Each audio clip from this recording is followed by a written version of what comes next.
Hello. ஓம். சொல்றா. ஓ! இல்ல. இப்ப நான் எழும்பி அப்படியே வந்து இரவு படத்த படுக்கவிட அப்படியே எழும்பி இருக்கிறேன் இப்ப. அது. ஓ! நீ வேற இல்ல. அது சூப்பர் மாடிடா. அந்த மாரி என்ன? கடவுளே! எல்லாம் கலந்தென்ன, ஹொக்டெல்லாம் என்ன? தேர்லது வாங்கி ரம், கோக், வொட்கா, விஸ்கி, பிராண்டின்னு சொல்லி எல்லாம் அடிச்சு எல்லாம் வந்து எல்லாம் கலந்தடிச்சு வந்து கடமை எல்லாம் ஊபர்லேயும் போனது, அ 2 பேரும் கார்லயும் போனோம். என்ன வருகிறா அதில. அதில வர ஓ! ரெண்டு ஸ்பாட் செக்கிங்கடா டேய்.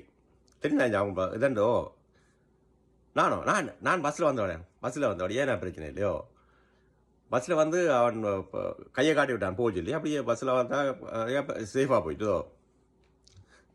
அதுல அதுல என்ன எப்படின்னா சேஃப் இல்லடா முகத்துல வாழவே இல்ல. நான் அதுக்கு முதல் இதுக்கு முன்னுக்கு பின்னுக்கு பஸ் தான் ஓடுனது கிடையாது. நான் நினைக்கிறேன் அதுல வந்து 2 ஒரு பஸ் எடுத்துக்கொண்டு வந்திருக்கிறேன் போல அதுல. தெரியும். நேர் ரோடு தானே. நடந்து வர்றதுன்னா ஒரு 3/4 அவனுக்கு முன்னாடி 10 நிமிஷம் தண்ணி பஸ்ல வந்து இறங்கிட்டான் போலக்கு. ஓ! இதுக்கு முன்னுக்கு நான் பஸ் ஓட்ட கிடையாது. நல்லா நல்லா என்ன கணக்க சொல்லல அதுல எடுத்து. பஸ் நெறையா விட்டுட்டான்டா. சரியா. ஓகேடா பாய்.